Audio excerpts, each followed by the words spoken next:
है, लेकिन जो उषा शर्मा है, क्योंकि दिल्ली से वो रवाना हो चुकी है और माना यह जा रहा है कि उषा शर्मा दोपहर बाद है जयपुर की नई ब्यूरोक्रेट्स की मुखिया के तौर पर वो कुर्सी संभाल सकती हैं। बड़ी बात यह है कि लगातार ये अटकलें लगाई जा रही थी, क्योंकि रेस के अंदर इस ब्यूरो के मुख्य राज्य के मुखिया होने के नाते, ब्यूरोक्रेट्स के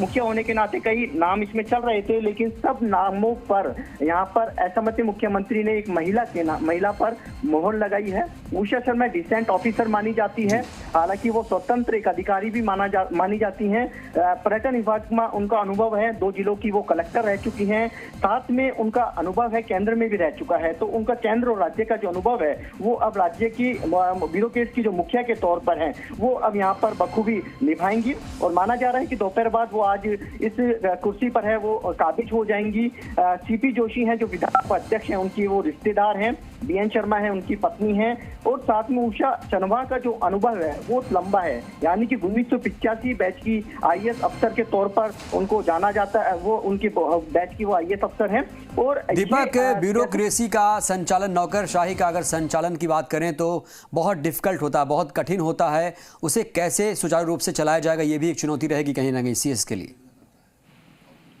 बिल्कुल आपने ठीक कहा है। सरकार की जो फ्लैगशिप योजना है उसको किस तरह से इम्प्लीमेंट करना है, सरकार की योजनाओं के साथ में विभागों के अंदर कोई विवाद नहीं हो, उसको किस तरीके से निकालना है, साथ में अंतिम छोर तक जो सरकार की योजना है उनका लाभ पहुंच सके, वो एक सबसे बड़ी चुनौती रहती है। देखिए, निरंजन आर्य ने कई अनुभव जो कह सकते हैं, कई कवायद करी, कई उन्होंने कह सकते हैं नवाचार किए कि जो जिला कलेक्टर्स हैं हर शनिवार को वो स्कूलों के अंदर जाएंगे या सरकारी दफ्तरों के अंदर जाएंगे और अलग अलग उनको रोड कह सकते हैं कि अलग अलग उनको टारगेट दिए गए कह सकते हैं। तो इस तरीके से उषा शर्मा ब्यूरोक्रेट्स की मुखिया के तौर पर किस तरीके से राजस्थान के अंदर जो सरकार की फ्लैगशिप योजना है, साथ में जो योजनाओं का लाभ अंतिम छोर तक पहुंच सके, ब्यूरोक्रेट्स में एक एनर्जेटिक कह सकते हैं वातावरण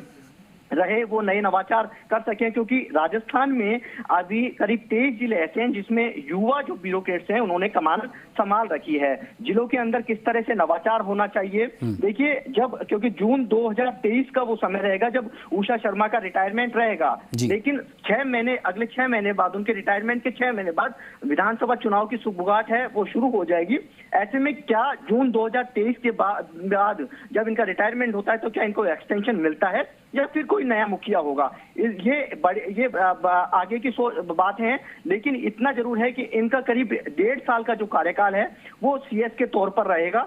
देखिए, भले ही दूसरे राज्यों के अंदर महिला मुखिया हैं, लेकिन सबसे बड़ा राज्य राजस्थान कहा जाता है और इस राजस्थान के अंदर दूसरे, यानी कि कह सकते हैं कि करीब 13 साल बाद महिला के तौर पर ब्यूरोक्रेट्स की मुखिया को यहाँ पर नाम पर मोहर लगी है और एक बड़ा मैसेज देने की कोशिश की गई है, क्योंकि निरंजन आर्य जो थे उनके ऊपर जब मुख्य सचिव बनाया गया था तो उनके सीनियरिटी, उनके जो चलिए, बहुत बहुत शुक्रिया आपका दीपक जानकारी देने के लिए। तो कुल मिलाकर उषा शर्मा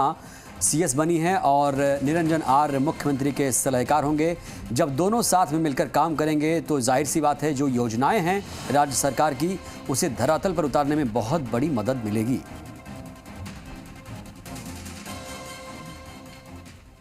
बुलेटिन में इतना ही, दीजिए अनुमति, नमस्कार।